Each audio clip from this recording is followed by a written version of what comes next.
नमस्कार, India voice देख रहे हैं आप और मैं हूं आपके साथ आदित्य सिंह। स्वागत है आपका हमारे खास बुलेटिन हरियाणा पंजाब में, जहां हम बात करते हैं हरियाणा और पंजाब की तमाम बड़ी खबरों के बारे में। लेकिन सबसे पहले बात करेंगे पंजाब के मुख्यमंत्री भगवंत मान आज सुनाम पहुंचे, जहां उन्होंने शहीद ऊधम सिंह के शहीदी दिवस को समर्पित राज्य स्तरीय कार्यक्रम में शामिल हुए और श्रद्धांजलि अर्पित की। इस दौरान सीएम मान ने कहा कि मैंने अपना बचपन, युवावस्था और अपना करियर यहीं बिताया है। जो राष्ट्र अपनी विरासत और शहीदों को याद रखते हैं वे सदैव जीवित रहते हैं। इसके साथ ही उन्होंने कहा कि उन्होंने कभी नहीं सोचा था कि वो मुख्यमंत्री के तौर पर शहीद ऊधम सिंह को श्रद्धांजलि देंगे। इस दौरान सीएम मान ने कहा कि शहीद ऊधम सिंह ने 22 साल तक अपने सीने में आग जलाए रखी, जिसके बाद उन्होंने बदला लिया। उन्होंने कहा था कि शहीद ऊधम सिंह ने गोली मारकर कहा कि मेरा काम हो गया, अब मुझे गिरफ्तार करो। ऐसे लोग बिरले ही होते हैं। हम भाग्यशाली हैं कि हमने शहीदों की धरती पर जन्म लिया। इस दौरान सीएम भगवंत मान ने और क्या कुछ कहा, आइए आपको सुनाते हैं।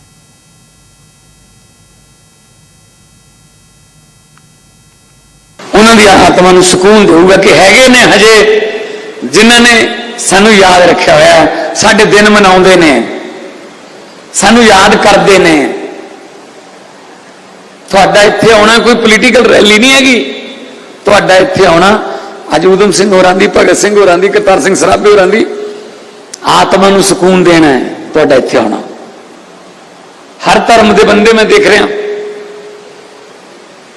क्योंकि शहीद किसी कौम के या किसी परिवार के नहीं होंगे, तो देश के हो जाते हैं। शहीदों के सरताज किन्हों कहा जाता है? गुरु अर्जन देव जी को। उतों शहीदियां शुरू हुई। अज तवे ते उंगल नहीं ला सकते आप। रोटी पकाने वेले जो तवा है उते उंगल नहीं ला सकते। उन्होंने वो उत्ते बैठ के पांथी मार के कुर्बानियां दी हुई ने। गर्म रेता सिर च पवाया। साडियां तो मिसालें ही यहो जिहियां ने, दुनिया च मिलती ही नहीं किते। 7 साल ते 5 साल के शहीद किते मिलते हैं। साडे छोटे साहिबजादे अज मनाने सभा 26, 27, 28 दिसंबर नूं लंगर लगते हैं, धुर तक जिथे तक जाते हैं नतमस्तक होके आने। और होर देखो, कई बार परमात्मा किसी बंदे तो यह जिहा काम करा लैंदा कि वह बंदा जिहड़ा उस तो बाद पैसे तो, प्रधानगियां तो या अहुदियां तो भुट जाता, उन्होंने छोटियां लगन लग जांदियां चीज़ां। वो मेरी किस्मत देखो, मैं 26 दिसंबर 2018 नूं मैडम स्पीकर कोले गया। मैं MP सी उदों तो संगरूर तो। मैं कहा जी कल नूं छोटे साहिबजादियां दा शहीदी दिवस है, पार्लीमेंट दे विचों श्रद्धांजलि दो।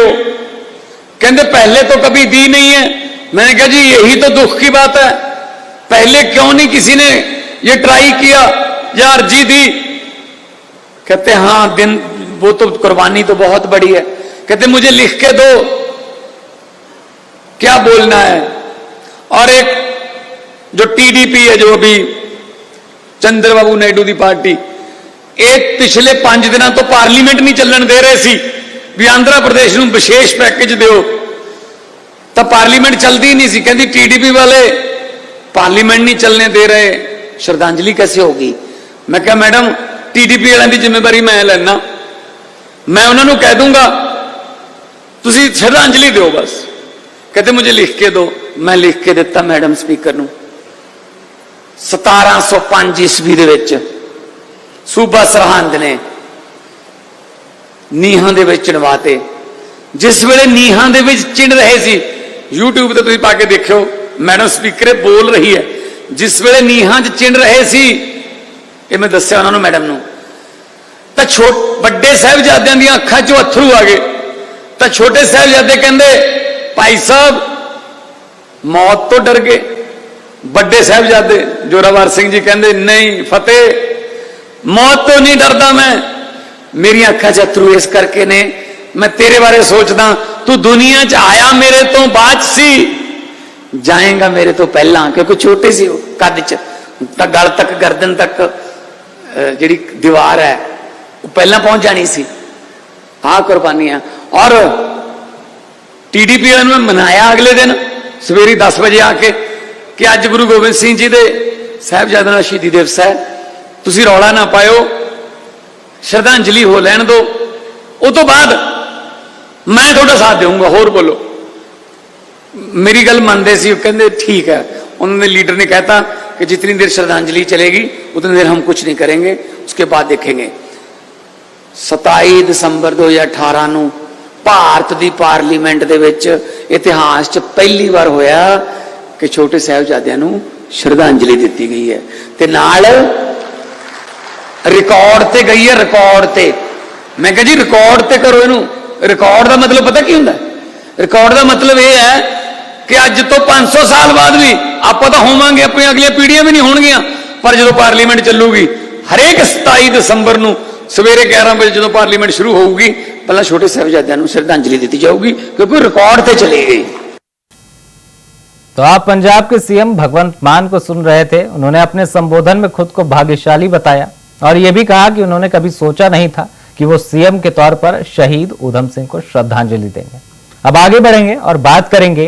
कांग्रेस सांसद दीपेंद्र हुड्डा आज हरियाणा के अंबाला जिले के सरसगढ़ पहुंचे, जहां हुड्डा ने श्री 108 संत निरंजन दास जी द्वारा आयोजित संत गुरु रविदास धर्म आस्थान के 21वें स्थापना दिवस और श्री 108 संत रामानंद जी महाराज के 15वें शहीदी दिवस पर आयोजित कार्यक्रम में शिरकत की। उनके साथ स्थानीय सांसद वरुण मुलाना भी मौजूद रहे। इस दौरान उन्होंने ऐलान किया कि प्रदेश में कांग्रेस सरकार बनने पर संत शिरोमणि गुरु रविदास जी के नाम से विश्वविद्यालय बनाया जाएगा। इस दौरान उन्होंने और क्या कुछ कहा, आइए आपको सुनाते हैं।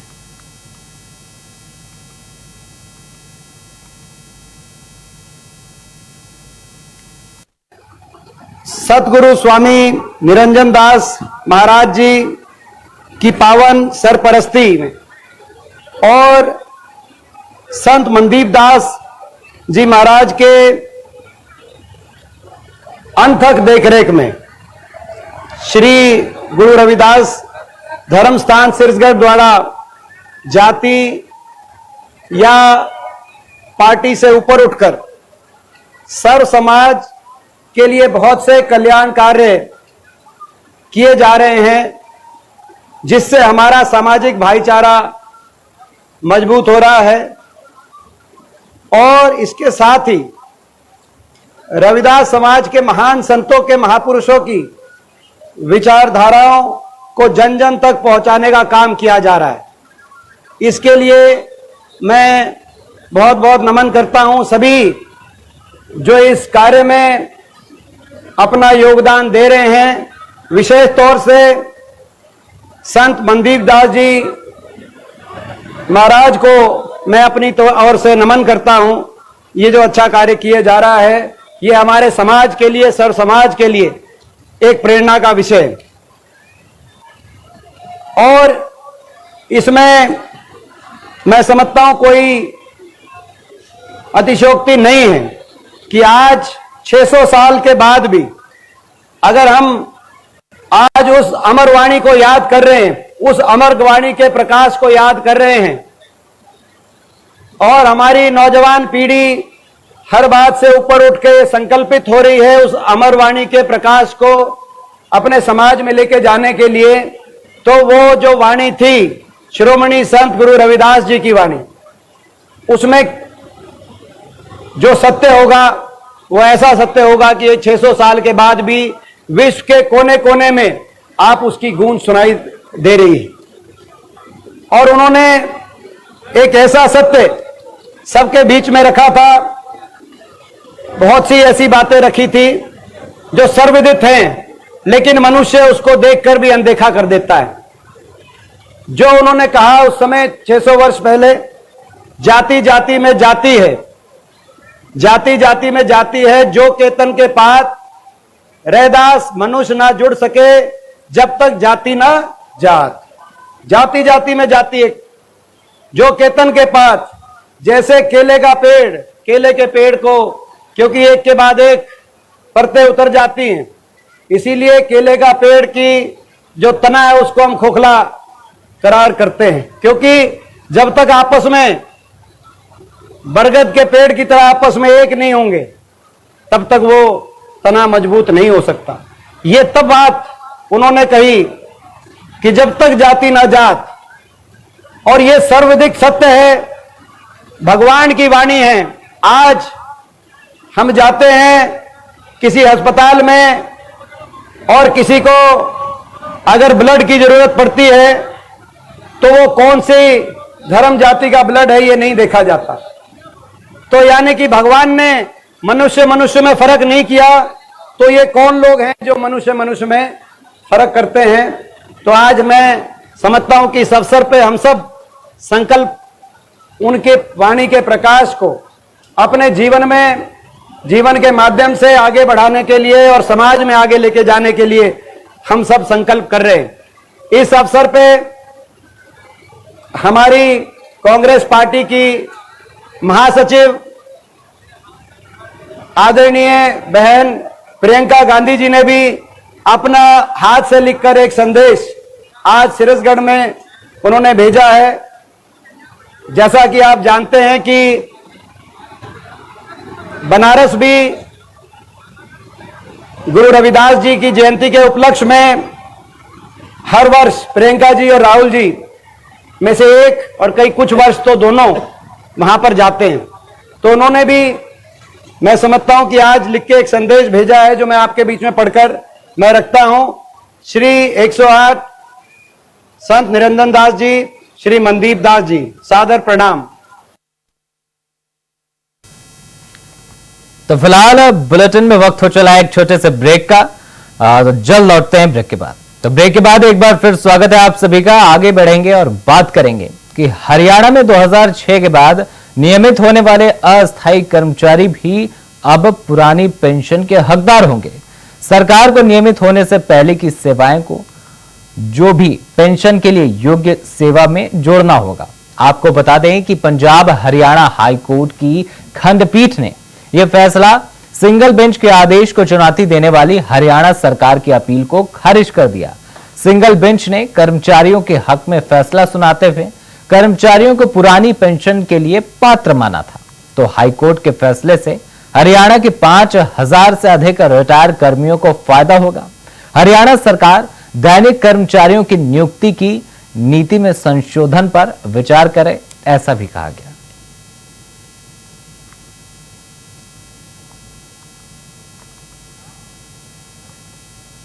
तो वहीं आगे बढ़ते हैं और बात करेंगे कि नारकोटिक्स कंट्रोल ब्यूरो लगातार नशा तस्करों पर कड़ा प्रहार कर रहा है।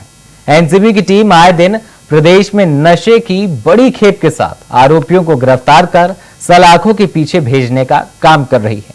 इसी कड़ी में कुरुक्षेत्र यूनिट की टीम ने नशीली गोलियों के साथ एक आरोपी को गिरफ्तार करने में बड़ी कामयाबी हासिल की।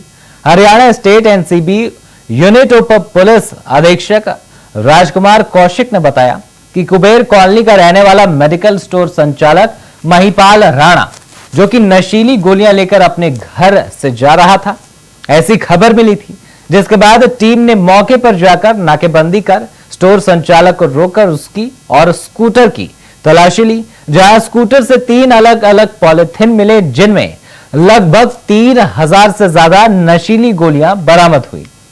आरोपी को अदालत में पेश कर आगे की पूछताछ के लिए पुलिस रिमांड पर लेने की भी बात उनके द्वारा कही गई।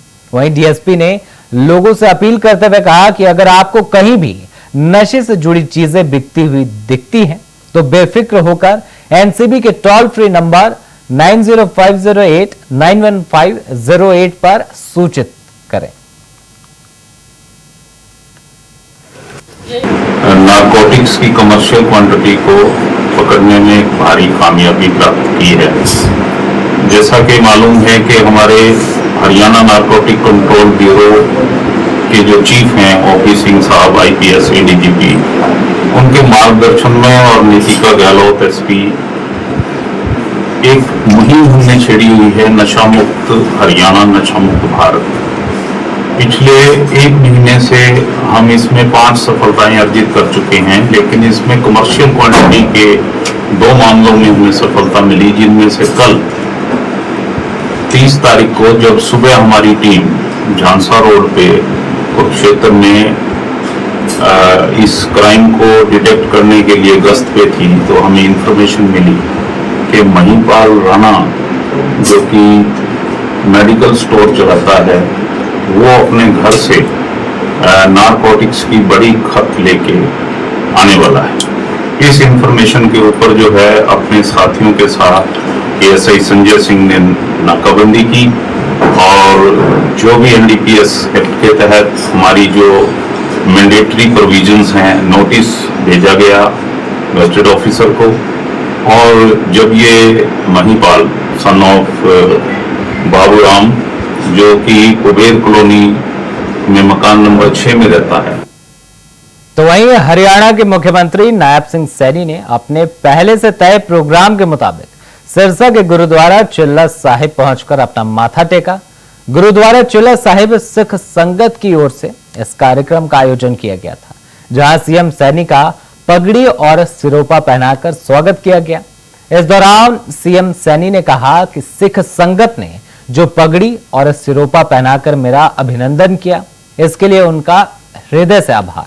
गुरु नानक जी देव के 550वें प्रकाश पर्व के समापन अवसर पर सिरसा में आयोजित कार्यक्रम में पूर्व सीएम मनोहर लाल ने श्री गुरुद्वारा चिल्ला साहिब को जमीन देने की घोषणा की थी, जिसके बाद कैबिनेट में बिल पास करके गुरुओं की भूमि को श्री गुरुद्वारा चिल्ला साहिब के नाम कर दिया गया है।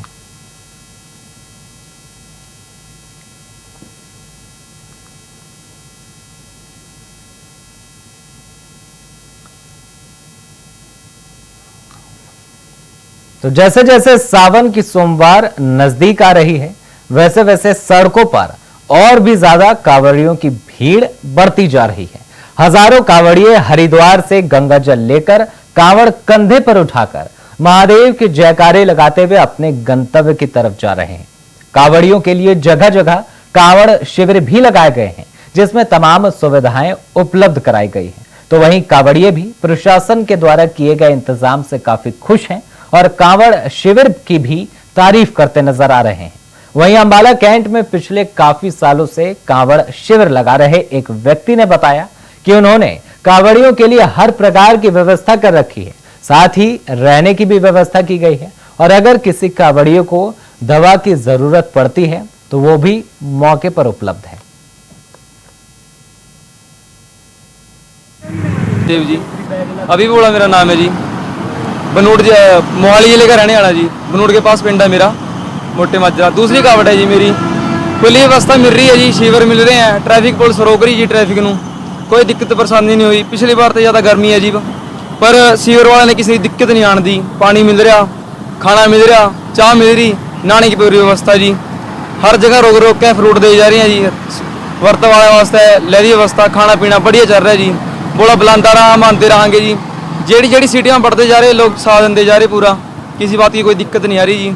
थोड़ी सी गर्मी है, भोला बाबा वो भी कटा देगा। एक दिन का सफर रह गया जी, पहुंचांगे आगे, जय बोलेगी। रुक करते हैं अगली खबर का, जहां चरखी दादरी जिले से कांग्रेस नेता सुरेंद्र परमार ने कांग्रेस पार्टी द्वारा भाजपा सरकार की नीतियों के खिलाफ चलाए जा रहे हरियाणा मांगे हिसाब अभियान के तहत डोर टू डोर कैंपेन चलाया और लोकल लोगों और दुकानदारों से मुलाकात करते हुए उनकी समस्याओं पर चर्चा की। इस दौरान परमार ने कहा कि भाजपा सरकार ने 10 वर्षों में सिर्फ जनता को लूटने का काम किया। उन्होंने कहा कि भाजपा सरकार की जन विरोधी नीतियों से आम जनता बहुत दुखी है। आगामी विधानसभा चुनाव में प्रदेश की जनता सत्ता परिवर्तन करेगी और कांग्रेस की सरकार बनाएगी।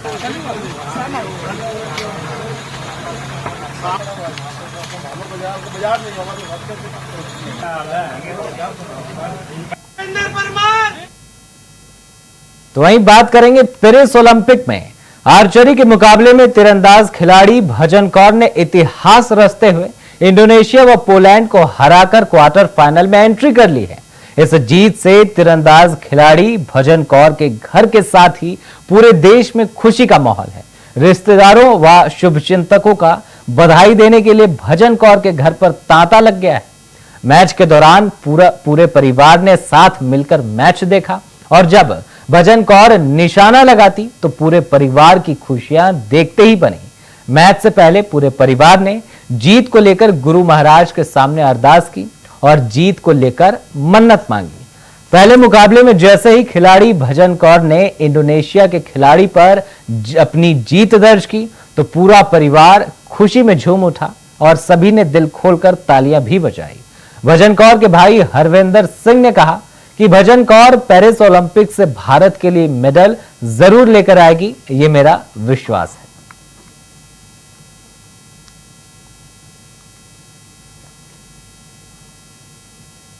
तो रुक करते हैं अगली खबर का, जहां बात करेंगे पूर्व गृह मंत्री अनिल विज ने महिला शूटर मनु भाकर व सरबजोत सिंह को पेरिस ओलंपिक में मेडल जीतने पर अपनी ओर से बधाई दी और शुभकामनाएं भी दी। उन्होंने कहा कि देश की शूटर मनु भाकर और सरबजोत सिंह ने पेरिस में अपना दमखम दिखाया है, हमें उन पर नाज है। मनु भाकर ने पेरिस ओलंपिक में 10 मीटर महिला एयर पिस्टल इवेंट में देश के लिए कांस्य पदक जीता था, जिससे पूरे देश और हरियाणा प्रदेश को उन पर गर्व है। साथ ही उन्होंने कहा कि अंबाला में शूटिंग को बढ़ावा देने के लिए उन्होंने जो फायरिंग रेंज बनवाया है वो देश के खिलाड़ियों के काम आ रहा है।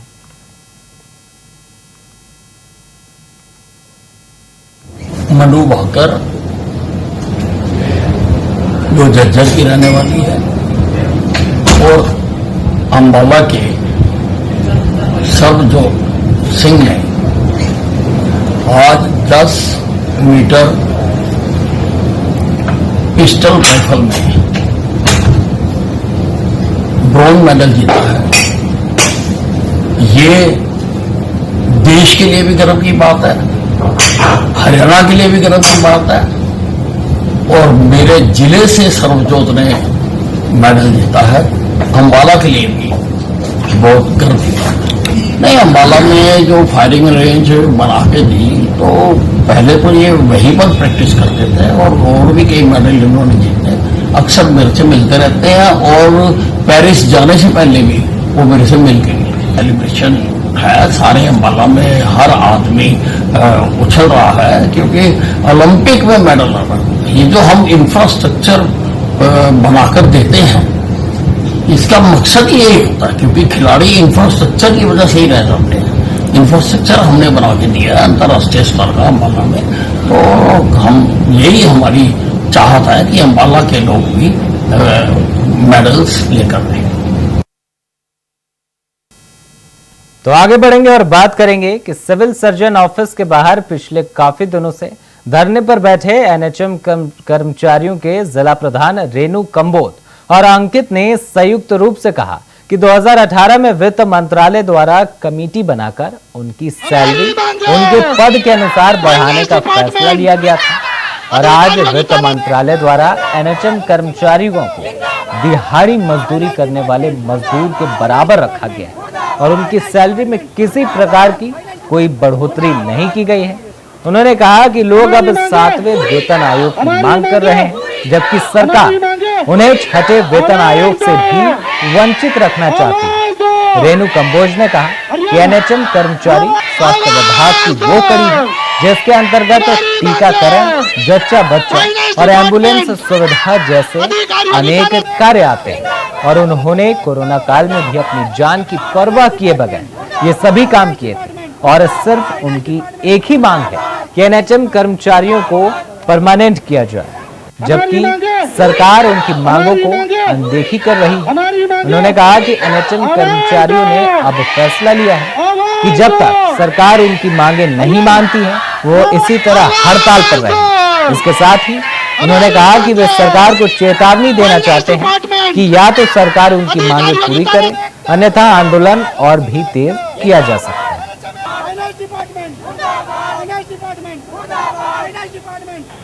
आज जो हमने जिस पत्र का बहिष्कार किया है वो फाइनेंस डिपार्टमेंट द्वारा हमारे जो 2018 में सर्विस बायलॉज दिए गए थे उसको फ्रीज करने का लेटर था और उनका ये कहना है कि एनएचएम कर्मी दिहाड़ी मजदूर हैं और इनको कोई 7th पे या 6th पे कमीशन नहीं दिया जाना चाहिए।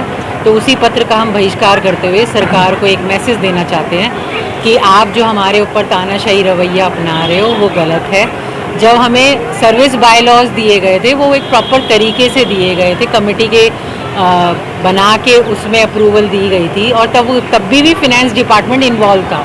तो अब ऐसा क्या हो गया कि फाइनेंस डिपार्टमेंट ये कह रहा है कि 7th पे लागू नहीं होना चाहिए। क्या था उस लेटर में? क्या उस लेटर में ये था कि सैलरी को कंसोलिडेट करो, फिक्स कर दो सैलरी, और उसके बाद कोई इंक्रीमेंट नहीं, कोई बेनिफिट नहीं। और इससे पहले उस लेटर में आपको बेनिफिट दिए गए थे? 2018 में हमें बायलॉज दिए गए थे जिसमें हमारी salary equivalent to regular staff की गई थी।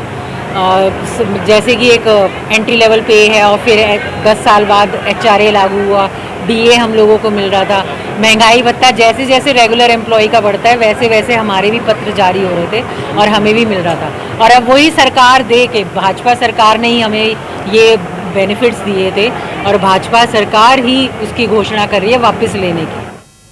तो फिलहाल हमारे खास बुलेटिन हरियाणा पंजाब में इतना ही। देश और दुनिया की तमाम बड़ी खबरों को देखने के लिए देखते रहें इंडिया वॉइस। धन्यवाद।